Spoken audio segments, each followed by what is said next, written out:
It's the biggest crowd I've ever had. I guess there's nothing else going on tonight. Thank you, Helga. When those biographies get read out, I just think, wow, he sounds good. Inside, I just, like everybody else, you just feel like a bunch of curiosities and doubts. And an occasion like this is just a really, for me, a privilege. It's a chance to give those doubts some kind of shape, really. I think the show is beautifully installed, and I'd like to thank Helga and Reed and the team here. This is, I think, its fifth and final venue. It began in Paris in 2015, and it went to the Pratt Institute in New York.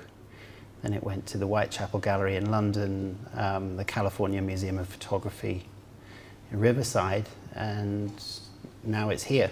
And Vancouver does have a pretty special place in my heart. When I was a student, you'll hear a little bit about my student years, but when I was a student, I was constantly stumbling into obscure art catalogues for what seemed like fantastic shows that were happening in Vancouver. So it was on my mental map long before I first got a chance to come here, but to actually do a show here, it's a bit of a dream come true, really. And it's a high note for this show to go out here. It's always bittersweet, shows are on and then they go.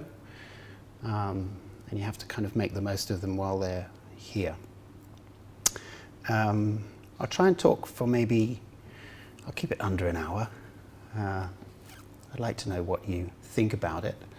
It's the only show I've done where I genuinely had really no idea what the audience would make of it. And that's because the institution that commissioned it, Le Bal in Paris, I'd worked with them on a few shows, and it's a very pioneering institution, Le Bal. And they said to me, David, you've been a good boy. You can do your dream show. Well, I'm Freudian enough to know that you shouldn't do that, but I knew what they meant. I knew it should be some kind of risk-taking enterprise. The Parisians would call it a proposition to David Campany. We don't have that in England. And I knew straight away what it would be. So I think I was asked in maybe 2014, something like that. And the show came together pretty quickly, actually, in a matter of a few days. But that's rather misleading, because actually my interest in this goes right back to when I was an undergrad, and that's now, Jesus, it's 30 years ago. A couple of interesting things happened for me as an undergrad in 1989. One of them was that photography had its 150th anniversary, if you assume it came about in 1839. And there were a number of shows, I don't know if anyone remembers, and Canada probably had one. Did you have a 150th anniversary of photography show? No, did you not? There were a few. And the Royal Academy, in its good graces, finally decided in 1989 that photography perhaps was an art, and it threw open its doors and had a show, a kind of cavalcade of 150 years. Okay, 89 was late to throw open your doors, but we were very late. Tate only got a photography curator, I think, in 2008. Very embarrassing. Anyway, so 1989, I was an undergrad, and I went to the Royal Academy to see this show, and that picture that we just saw on the previous slide was on the wall, and I thought it was disgusting. What the hell's that? It was in a room called New Visions, so you can imagine it had these really gorgeous, very graphic pictures by Laszlo Moholy-Nagy and Alexander Rodchenko. And then there was this grubby little picture of dust, and I took offense at this. And that's quite a strong feeling. Most images leave us completely indifferent. You probably saw 200 on your way here and can't remember any of them in the form of advertising or whatever. But to have that strong a reaction, that's something. So it stuck in my mind, actually, for being a kind of awkward, stubborn, weird picture. At the time, I was working at the Institute of Contemporary Arts, kind of part-time job when I was a student. And one Sunday afternoon, Susan Sontag strolled in, and I recognised her immediately. I had a sort of intellectual crush on her. It was a bit more than intellectual, but she was very striking, with a sort of white hair, and she had a shawl and her little Chinese slippers. And she was 5 hours early for her talk, got the time wrong. And I said, well, there's Buckingham Palace down the road, or you can go to St. James's Park. And she said, no, I'm tired. And she pulled up a stool and she said, I'll sit here with you in the bookshop. Well, we talked, and I really did admire, I still do admire her essays, particularly the ones written in the 60s and early 70s. But about an hour into our conversation, and we did talk pretty intently, she said, David, you don't like my writings on photography, do you?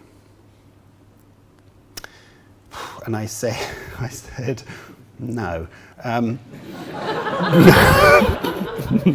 She said, what's wrong with them? What's wrong with my book on photography? And I said, well, I was just trying to think of a way to say it. I said, it doesn't have any pictures in it. And she said, well, we made a decision that it wouldn't have, that would keep the cost down, people could afford it. I said, no, I think you write about pictures knowing that they're not there and that the viewer can't see them. And you don't really address yourself to particular images. And I regretted saying this immediately.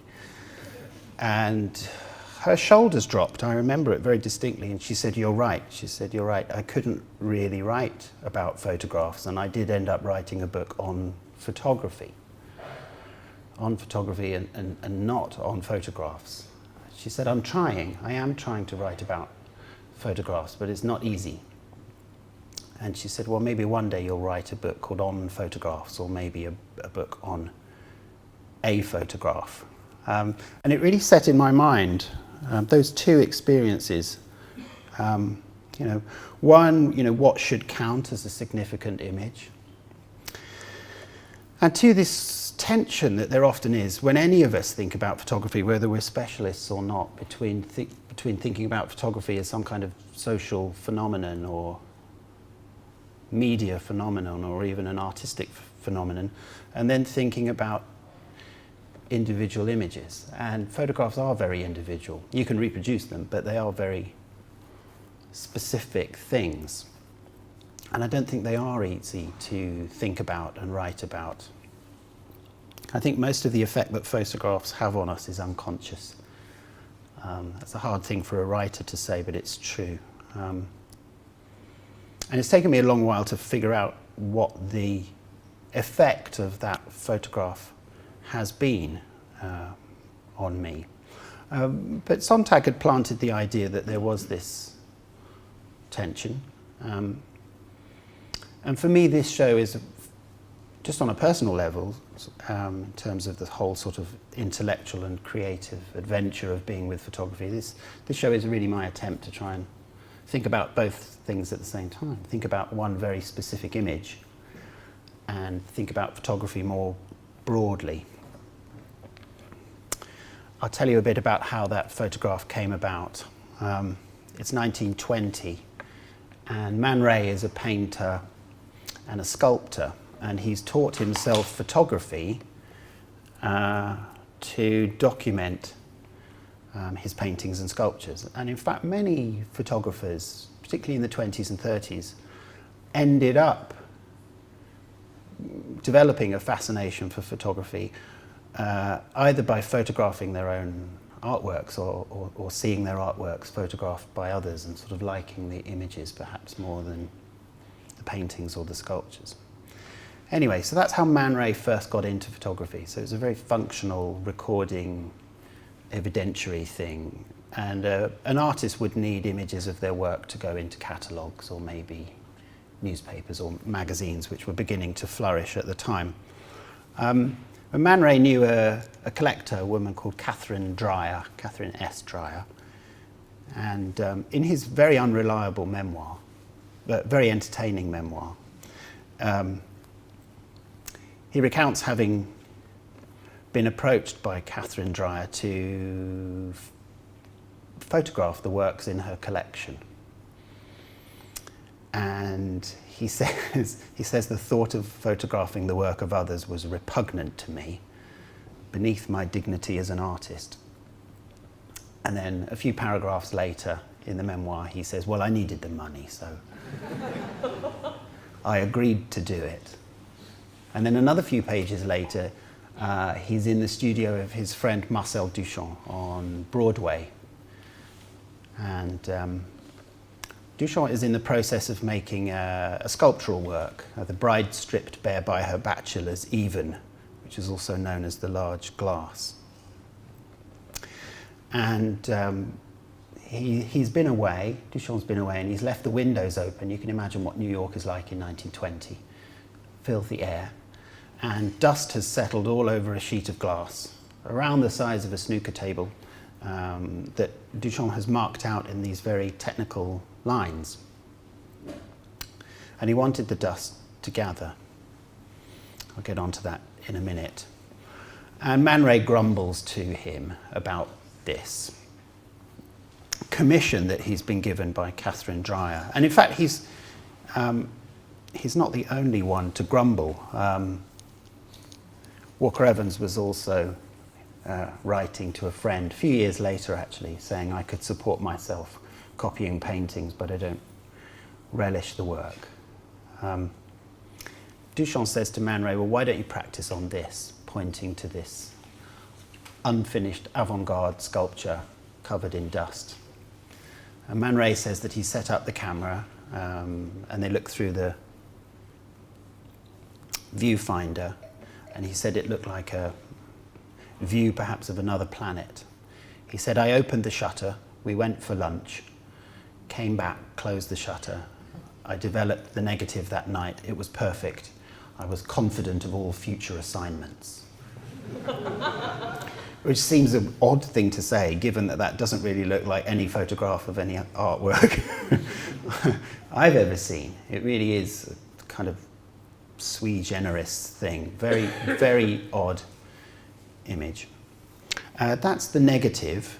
Looks a bit more prosaic there. There's a couple of Duchamp's sort of template tools in the foreground, and you can see the edge of the glass and the edge of the studio, and that on the right there is Duchamp's finished sculpture. Why was he gathering dust on it? I can't go into the internecine complexities of Duchamp's large glass. Suffice it to say, it's a kind of technological allegory of sexual relations between men and women. Let's leave it at that. But he wanted dust to gather, and he was then going to clear it away from all but a few areas, which you can see in the middle of the picture there, and he was going to fix different thicknesses of dust with a kind of clear varnish as registers of time. A different thickness of dust would be a different thickness of time, a way of trapping time, which is a very photographic idea, isn't it? Trapping time. Anyway, Man Ray decides he wants to be in Paris and takes with him just a few of his photographs and negatives. One of them is called Transatlantic, and it's also an image looking down at detritus. And the other one, the Enigma of Isidore Ducasse, is a photograph of, which is also a sculptural work, interestingly, but Man Ray let it function as much as a photograph of a wrapped object. The photograph was first published in a journal. Really, the journal is a kind of bridge between Dada and Surrealism. It was called Literature. And when it first appears, they just blatantly lie about it in the caption. It's titled, captioned View from an Aeroplane. And there's a reference to Rose c'est la vie, which is the kind of female alter ego of Duchamp. Duchamp often referred to himself and had himself photographed as Rose c'est la vie. And there's no other reference to it in the journal. It just has this peculiar place filling this page. No other reference to it at all. And it's really the only time that it's published with this edge of the glass covered in dust and the white wall of the studio beyond, presumably so that it looks like some kind of horizon. It's 1922, October of 22, so it's not long after the First World War, and people would have been aware of aerial photographs.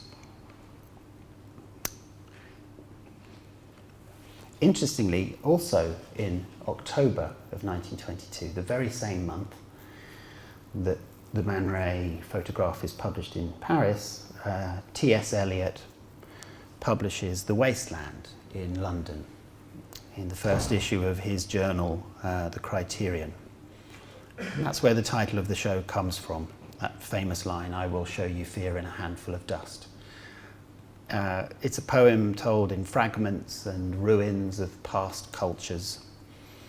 And there's something ruinous going on in the photograph. I don't suppose either of these instances were aware of each other, but I don't know about you, but I kind of live for coincidences. And once you realise, once I realised that the poem and the photograph had both appeared the very same month, I couldn't let that go. So I was a dog with that particular bone.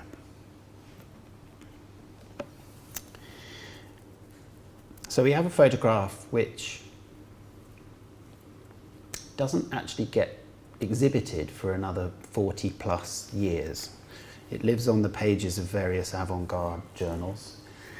Each time it's titled slightly differently, cropped slightly differently, contextualized slightly differently. Sometimes it appears that Man Ray is the author. Sometimes if you pick up a Duchamp publication, you'll see that photograph, but it's there much more as a document, perhaps like a production still in the making of the sculpture. Sometimes, and in fact eventually, they shared authorship of it. But I got really fascinated by the fact that maybe a lot of the deep complexities and paradoxes of photography, authorship, anonymity, artwork, document, the reliance on text, the reliance on context, different ways of reproducing it, different ways of cropping it. All of those things which still kind of perplex us and fascinate us about photography seem to be there in that photograph and the peculiar life that that photograph led. So partly what I wanted to do in the show was to tell the story of that image. I do think images have stories, but not in the way people say. I don't like that expression, you know, a picture says 1,000 words. I don't like that. But I do like the idea that a photograph might have a life, might have a career. And so you might be able to reconstruct a biography of an image. That's partly what the show does. But also to take those complexities that I talked about, and also perhaps something of its subject matter, you know, dust, ruination, traces, abstraction maybe, and run with those. Just take the implications of that photograph and see where they go. And if you don't follow the canon of photography, if you don't follow the official histories, which I still think are really badly written, and you don't follow the money, you just follow the image, you do end up with a very dispersed view of photography, or I do. You know, photography's penetrated so many aspects of our lives, and did do almost immediately. It was taken up for so many causes and purposes. And if you keep your net that wide, you do stumble across the unlikeliest of connections and associations and resonances. And really the show is an attempt set a lot of those connections and resonances and associations off. There's no master narrative to the show at all. I did want it to be a kind of open-ended thing and that people would feel free to make their own way around it. There were a couple of... I knew pretty much 90% of the works that I wanted to put in the show within 48 hours of the invitation to do it. I guess in the back of my head I'd been thinking about it for a long, long time. There were a few things that I didn't know about at the time and I hoped existed, and you should never do that. You should never hope that things exist. But I did hope that out there was an aerial photograph that resembled Kazimir Milejevich's supremacist composition view from an aeroplane. And I found one through a French dealer in First World War military photographs. I haven't got the Milejevich in the slide here, but some of you may know it, and it's a strikingly similar composition.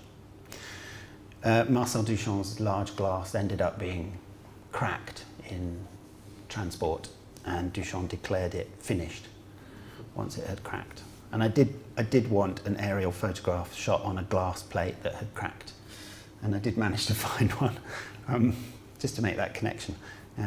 But as I say, you shouldn't really do that. You shouldn't will photographs to exist. But I couldn't resist in those instances. And there are other images in that first room, which is a kind of historical scene-setting room relating to aerial images, abstraction, the problem of scale in photography, not just the scale of the image that you're looking at, but the scale of what is being pictured, which is often quite difficult to gauge as soon as you separate yourself from a kind of human vantage point. As soon as you're in an aeroplane or a balloon or you're looking down, scale becomes a very uncertain matter. I also wanted images in there that sort of related to photographers and artists using kind of marginal material. I suppose dust is the most marginal of all, but I know there are fans of Valse in Vancouver. I've seen a couple already in people's houses. He was a very mysterious figure living in France. Was a painter and draftsman and also a photographer. I like to think that he had no money, had a very threadbare existence. I like to think that he photographed what he ate. And you'll see that photograph from 1920 sort of reappearing in different magazines and journals. Here it is on the cover of Minotaur, a very lavish surrealist journal that ran from 1933 until the outbreak of the war. Again, there's no reference to it made in the magazine. It's just lurking behind one of Marcel Duchamp's spinning discs. And in 1935, Duchamp issued a box of notes, which we have in the gallery, called the Green Box. And they're all facsimile notes. I think he made an edition of 120 of these boxes. And it's notes in the making of the large glass, the sculpture, very kind of complex allegory. And Duchamp was very interested in the idea that you can't separate an artwork and what gets said about it. Somehow we live in a world of commentary about artworks, and Duchamp was very interested in that, and knew that an artwork existed and was buoyed up by its reputation, and Duchamp was very good at cultivating a certain kind of mystique around himself and his own work, and the box is an interesting example of that. And the only thing that's not really one of his notes exactly is this photograph, which on the back is credited to Man Ray, and it just says élevage de poussière, dust breeding, dust raising, like raising pigs or farm animals, élevage. As if you were cultivating it, as if you were giving some kind of purpose to dust. You want it, willing it to exist. Of course, you can't really. Dust is a very difficult thing to manufacture. I mean, it seeps into everything inevitably, but it's a difficult thing to actively cultivate. So maybe the title is a little sort of provocation in that direction. Then I make leaps into other things. Anonymous press photographs of the dust storms, which I got very interested in. One, because those dust storms were terrifying. Those great billowing clouds that moved across the Midwest. And it's surprising how comprehensively they were photographed. And if you're a photographer, you know that dust is a problem. In fact, Scott McFarland's beautiful sequence of pictures that you see downstairs as a sort of overture is a kind of signal in that direction. You've got to keep your dust out of the camera, ideally, and off your film and out of the darkroom. But at the same time, it's actually quite a photogenic substance. So all photographers have a kind of equivocal relationship to dust, I think. Postcards. I wish I could have shown the backs of these as well, because some of the notes are extraordinary. What had we done to deserve this? God's punishment. When I first opened the show in Paris, a very serious art historian came up to me at the private view and said, "Oh, Mr. Campany, it seems you've been doing quite a lot of archival research. Tell me, which is the institution that holds the dust storm postcards?" And I looked at my shoes and I said, eBay, which I've come to think of as being the dust heap of the 20th century, really. And I like the fact that there are things on the wall in that first room which have to be insured for an awful lot of money. And then there are things that I bought for $3. But again, that's an interesting indication about photography, isn't it? It doesn't need to be sort of condoned to be any good or interesting.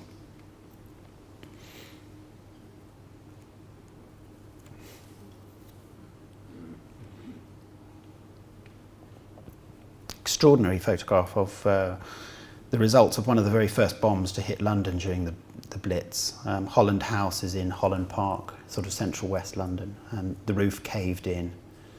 An extraordinary sort of surrealist image, which the more you look at it, the more you realise must be staged. In fact, it is staged, and you can find news footage of it on YouTube, watching these three men wandering around. Maybe YouTube is also the dust heap of the 20th century. Extraordinary things end up there. The photograph crosses the Atlantic back to America.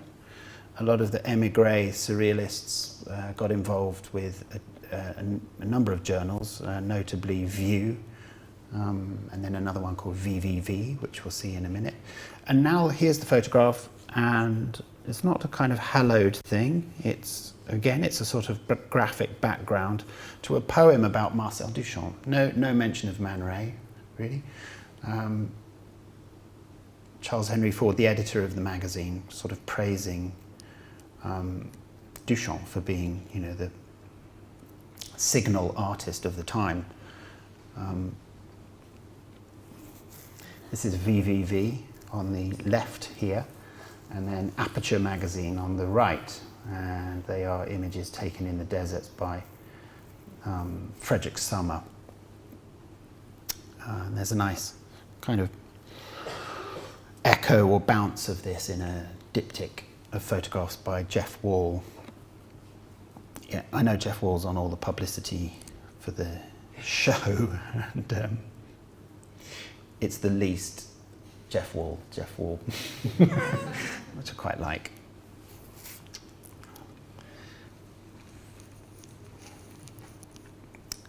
Mussolini was dragged from this Lancia and the car ended up in a garage in Milan. And this is an anonymous press photograph, so I don't even know who the photographer is. There's a little note on the back saying that if you can pay the 10 years parking, you can have the car. Mechanic there rubbing his hands through the dust. Alain René's Hiroshima Mon Amour. I guess dust finds its really terrifying apogee in nuclear fallout. And there are notes of that in the show. I hope they're not too heavy. Really wanted to present it through the opening shot of Alain René's film Hiroshima Mon Amour, about a Japanese man and a French woman who both have very complicated histories, falling in love in that city.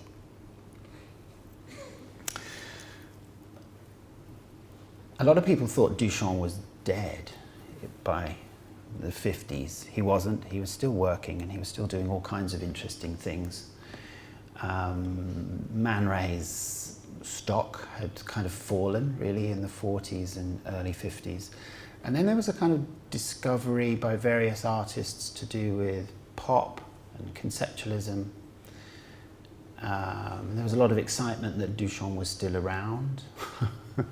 And a number of his key works were issued in editions. So his urinal, Fountain, got editioned, so that many museums could have that ready-made. And 10 prints of that photograph were made. And they both signed it on the front. So to kind of keep open this complicated authorship, is it a Man Ray photograph? To what extent is it by Duchamp? It's interesting, sometimes Duchamp described the large glass as a sculpture and sometimes as a painting. And there's a very interesting kind of legal point here. The baseline for intellectual copyright is that a photograph of a painting is deemed a copy of the painting, and the intellectual copyright belongs to the painter. This is as a rule. There are exceptions. If something is a sculpture, a photograph must be an interpretation of it, yeah? Because a sculpture is regarded as a more substantially three-dimensional thing. And a photograph is two-dimensional, so the choices have to be made about how to photograph it. So the intellectual copyright of a photograph of a sculpture belongs to the photographer. There's another interesting complication about whether that work is a painting or is a sculpture. Many artists associated with performance and conceptual art got interested in the work of these two, and particularly Duchamp. This is Ed Ruscha's book, made with a couple of friends, The Royal Road Test, where they drive through the desert and they throw a royal typewriter out of the window at 90 miles an hour. And then they document it like they are forensic police photographers, sort of parody of that activity. They take it very seriously. In that kind of spirit of a sort of hybrid of art and performance and documentation and parody, MoMA in New York staged a show called Information, which was really a kind of attempt to round up the new conceptual practices internationally, very international show, and to mark out what they thought would be the significant art of the decade ahead. And interestingly, in that catalogue, which is in the show, there's a number of sort of curated pages of photographs, kind of keynote images for the show. And there is the dust photograph, sort of heralding the new complicated hybrid art of the 70s. Is it a performance? Is it a photograph? Is it a document? Is it an artwork? All of those things we love about the art of that period. And it's already half a century old, and it's heralding the future. Robert Pincus Whitton writes a piece about Bruce Nauman. Nauman made any number of works that relate to pieces by Duchamp. A series of photographs and a very funny video, which is playing in a monitor, called Flower Arrangements, F-L-O-U-R, flower. Nauman got several kilograms of flour, put it in his studio, and just continued to shape it over a period of time, and documenting it on video and photographs, and that's all that remains. The sculpture itself doesn't have to have any kind of permanence, it just gets recorded in the process. And there again is the dust image, there as a sort of historical thumbnail to make sense of Nauman's work and present some kind of precedent for it. Robert Filiou, French artist associated with the Fluxus movement. Can you imagine this? It's 1977, and Filiou would go into the Louvre in Paris and would take out the cloth and would go up to paintings and start cleaning them, just voluntarily, for the public good. And the cloth and a black and white Polaroid of him doing it would go in a box, the box being the favoured form of the Fluxus artist, brown cardboard box. And he made 100 or so of these. He issued a little statement at the time saying that the aura of these paintings is in the dust. And if I clean the dust, I will remove the aura from the paintings. And if I take a dirty cloth and I wipe it on a second painting, I transfer the aura from one to the other. Make of that what you will.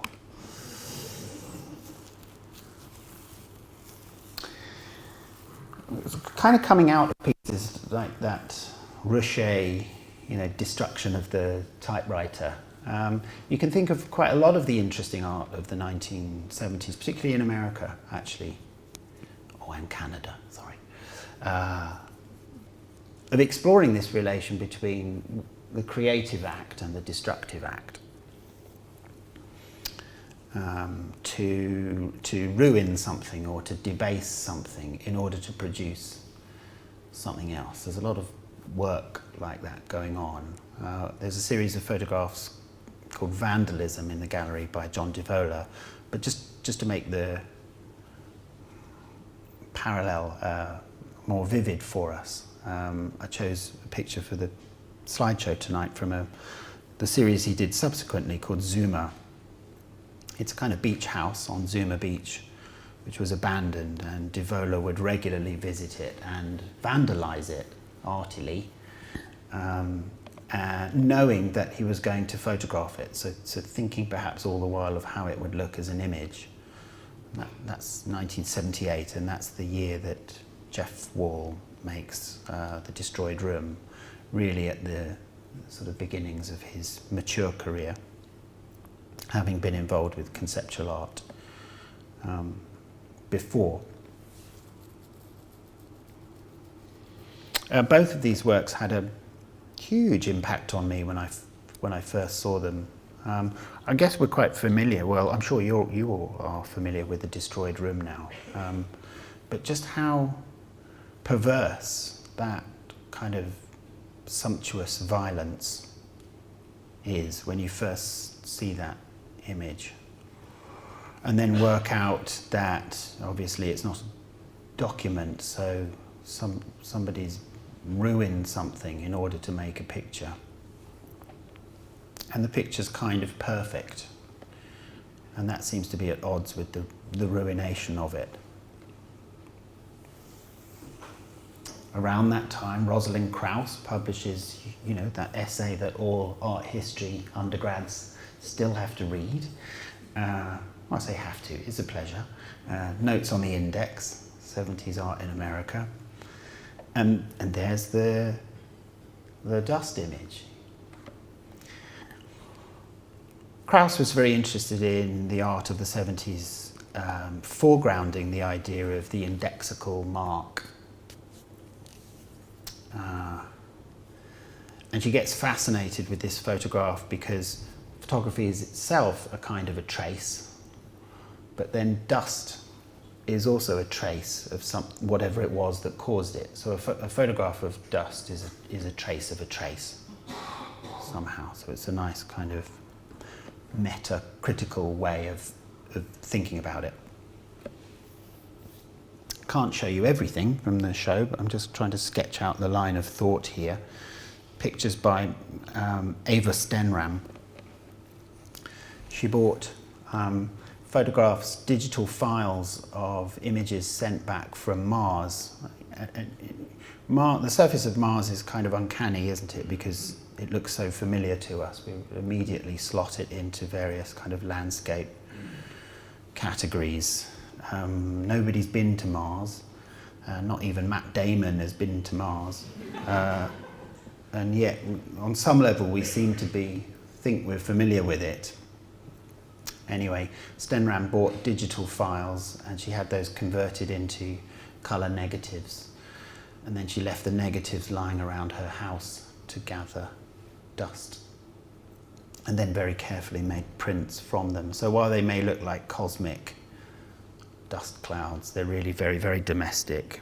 But maybe dust really is the joining of the cosmic and the domestic. I don't want to get too Judeo-Christian about it, but you can see where I'm going with that line of thought. It's an interesting way of thinking about, the wearing away into the universal ash. That phrase has just come to me from somewhere. Wearing away into the universal ash. Where's that from? Do you know? It's from you. Is it really? Well, thank you. Jeff Mermelstein. Oh, it's from Orson Welles' F for Fake. It's not you. When he's describing Chartres Cathedral. Anyway, Jeff Mermelstein is a New York street photographer, and he still goes out every day and works really hard trying to get pictures, but he doesn't know what he's going to make pictures of. He's a spontaneous street photographer. Things happen. And on this day, something happened. This is the day of the strike and the collapse of the Twin Towers. And it's one of a number of photographs that Mermelstein took not far from Wall Street. I know it looks like a man covered in dust going through his briefcase. It's actually a sculptural work. And it's a colour photograph, but the scene has been rendered almost monochromatic by the dust and the debris. Talking of dust and debris, photographs by another noble Canadian, Robert Burley, made a very interesting book about the end of it's the end of what gets called the analog era. I'm not sure I like that word, but let's stick with it. Kind of the chemical version of photography, film and paper. And these are some of the Kodak plants being imploded. Kodak went from employing, I think it's something like 135,000 people to less than 15,000 within a few years, 5 or 6 years. It was a very 20th century company. I know it's still going and it's having a bit of a rebound at the moment. But that's a kind of catastrophic collapse in a way. And those are employees watching their own building being blown up. It's actually from a sequence of photographs, but I like this one on its own. But in the sequence, the cloud rolls towards everyone and envelops them. And you'll notice a number of them are actually photographing on digital cameras there. And there's even someone with a Kodak t-shirt, just as a sort of accent on that idea. So, and it's shot on Kodak film. So it's photography sort of recording its own death, but we know that photography doesn't really die, or it keeps dying, doesn't it? And then it gets resuscitated on some other basis. Many, many deaths over the years. photography is dead, long live photography, and all of that. So most of the show, as I said at the beginning, is about resonances, kind of putting into play in the form of an exhibition, you know, a set of possible connections between things. And you are really free to make of that what you will. I could have filled the entire show with works very directly influenced by the Man Ray Duchamp photograph. I didn't think that was too exciting as a proposition, but I did want just one photograph that was directly influenced by the Man Ray Duchamp picture. And that's this one by Sophie Risselhuber, À cause de l'élevage de poussière, because of dust breeding. In 1991, Risselhuber is a French artist. She's not really a documentary photographer or a photojournalist, but she saw in Time magazine an image taken by a French jet fighter of the Allied bombings of Kuwait. I don't know if you remember, but Saddam Hussein's conscript army had invaded Kuwait, and the quote-unquote Allies pushed them back up the road to Basra and out. You know, they'd invaded a sovereign state. And Risselhuber saw this photograph in Time magazine, and she had always been interested in images of traces of one kind or another. And she's also very interested in ambiguous pictures, pictures that aren't particularly obvious when you're first looking at them. Anyway, she decided she wanted to go. It's quite a jump for her. There was really nothing in her work up to that point that suggested that she would suddenly take herself off to an ex-war zone. Anyway, she went to Kuwait and she walked across the desert and she photographed, you know, everything from possessions, soldiers' possessions left behind, to trenches. An evacuating army leaves a lot behind. And she walked across, and she also took flights over, and pretty much always photographed at this kind of angle, downwards. And she ended up making a very powerful body of work called Fait, fact, done. You know, a very kind of sober, surgical title. I think there's around 70 photographs, and they're usually presented like this. But she held one back because she was slightly embarrassed by it. And that's the one that's in the show. And she was embarrassed by it because it looked too much like the image that she confessed at the time she had in her mind as a kind of visual template. By shifting from the air to the ground, I sought to destroy any notion of scale, as in Man Ray and Marcel Duchamp's Dust Breeding. It's a picture which fascinates me and which I kept in mind throughout my time I was working out there, Kuwait. The constant shift between the infinitely big and the infinitely small may disorientate the spectator, but it's a good illustration of our relationship to the world. We have at our disposal modern techniques for seeing everything, apprehending everything, and yet we see nothing. Well, that's extraordinary, don't you think? French artist goes to the Middle East to photograph an evacuated desert, and the visual script, if you like, is a 71-year-old photograph of an unfinished artwork made in a New York studio. If that doesn't speak about the weird influences that photographs have on us, I don't know what does. And I like her honesty in saying that that's where it came from. And I like her honesty in eventually making that photograph available, so it stands on its own and it's presented as a direct homage to the Man Ray Duchamp photograph. And that's a kind of bookend. So once you get to pretty much the other end of the show, you see it, and it's roughly the same size as the blow up of the Man Ray at the beginning. So a photograph and an influence And between it all, it's just speculation. Just speculation. I'll show you a few pictures of how it has been in other venues. It's exciting to take shows to different venues, particularly with something that's actually as subtle as this. You know, if the proposition of this show is that there are connections to be suggested between pictures, then you have to be very, very careful how it's installed. I know when you first go in, it looks super elegant, it looks great. But particularly in that first room, you know, it does come down to sort of inches, you know, between things.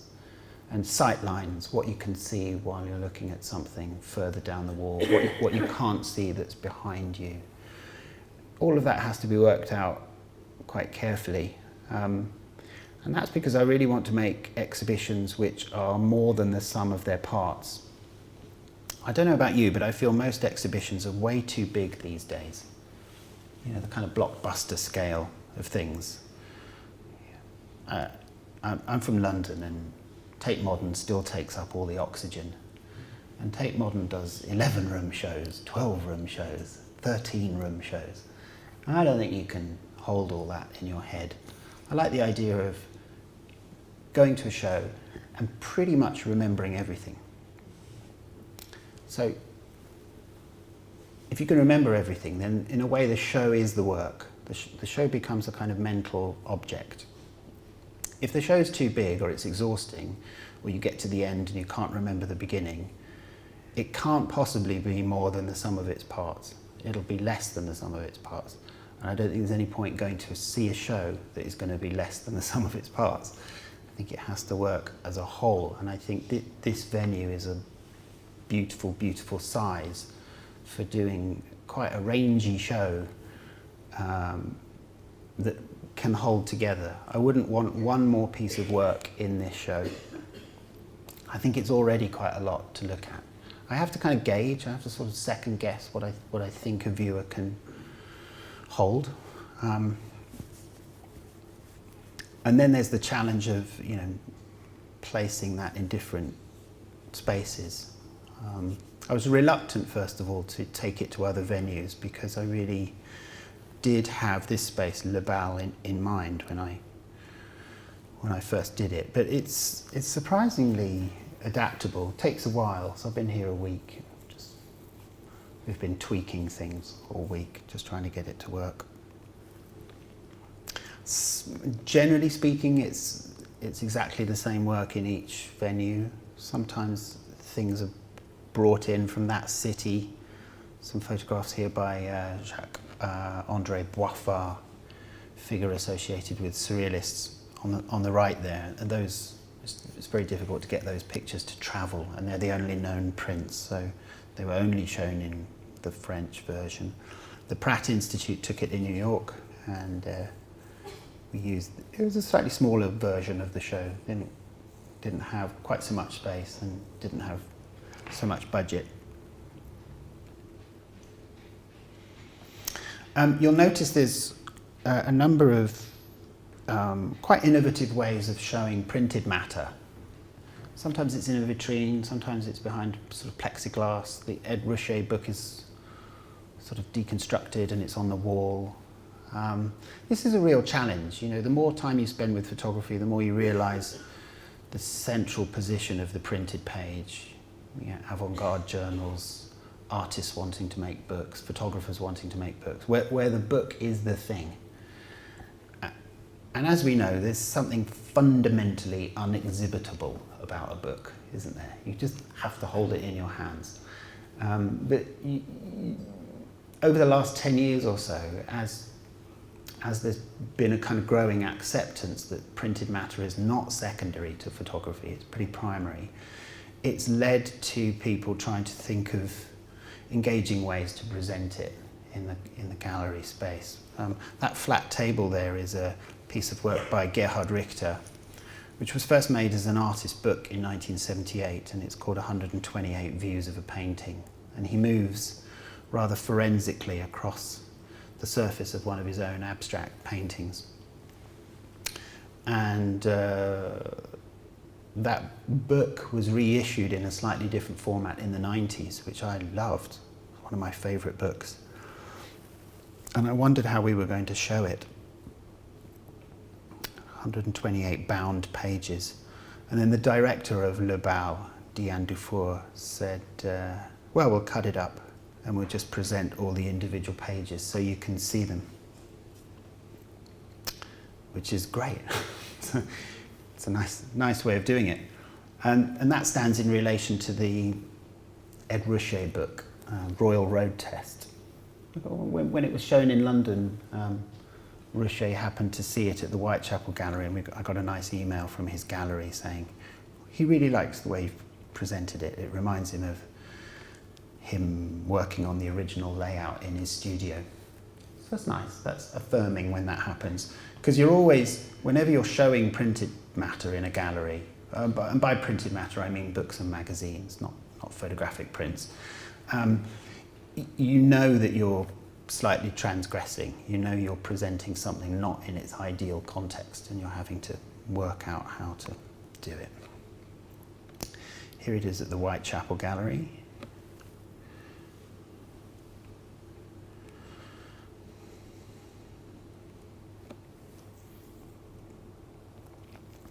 I should say something about the book, because I'm really proud of the book.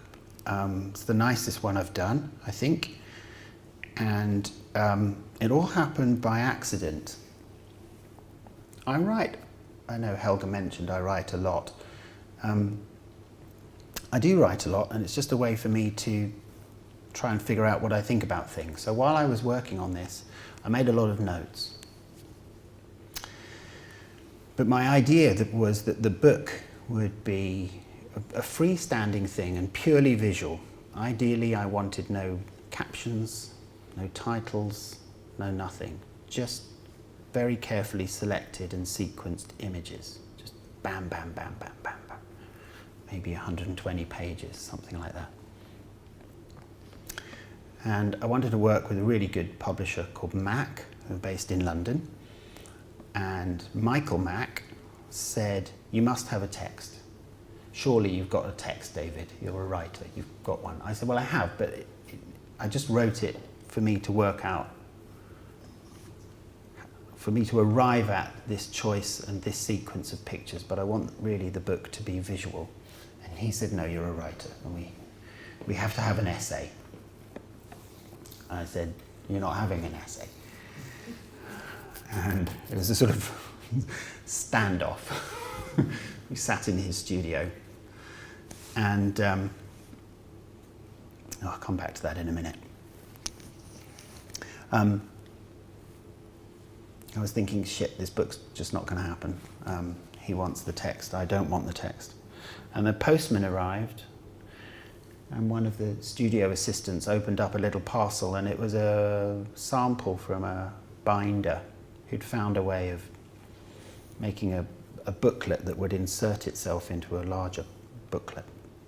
And we looked at it and we just thought, well, that's it. The text goes in a separate section, and if people don't want it, they can just throw it away, and if they're a kind of theory head, they can get off on all of that.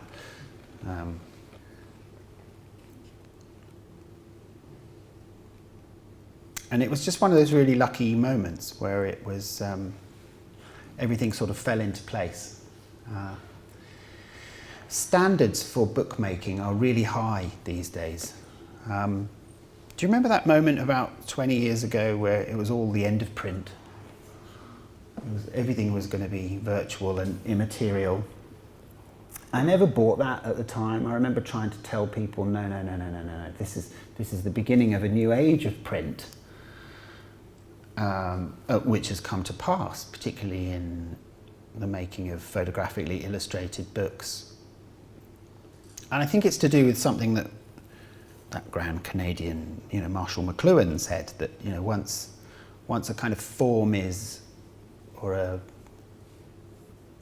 form of communications technology is sort of eclipsed, it's released to become something else. And I feel that about photographic books, but in a way I feel that about photography too. I don't think anyone would say 2019 is the year of photography. There's something a little bit primitive about photography, however technologically advanced it gets, you know, a kind of mute, static, slightly inscrutable image.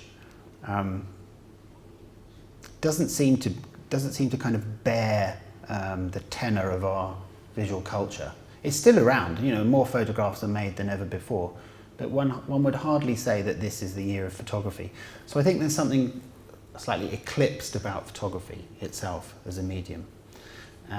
But eclipsed media are always interesting. Doesn't mean they're obsolete. What does eclipsed mean? It's overshadowed by something, but maybe in the shadows, you can see details. Something else emerges once it's been eclipsed. I do feel that way about the illustrated book, and I do feel that way about photography.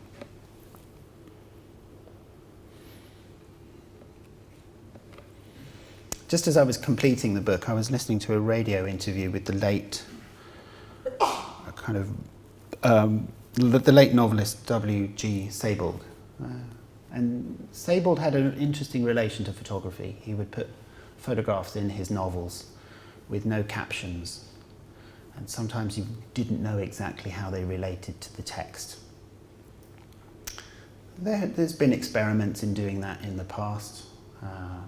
André Breton did it with his novel Nadia.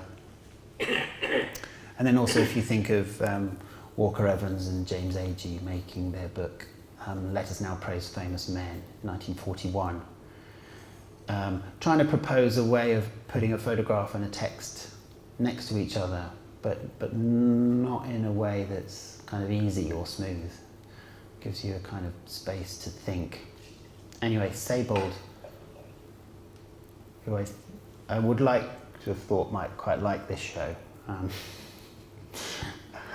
said in this radio interview, and the grammar's not quite right because he was speaking it, and I transcribed it. A photograph is like something lying on the floor and accumulating dust, you know, where these clumps of dust get caught, and it steadily becomes a bigger ball. Eventually you can pull out strings. That's roughly how it is. It's just that in my case, and with this show, the photograph itself is also of dust balls. But I think Sebald is right, that if that's the only really the only way we can relate to photographs.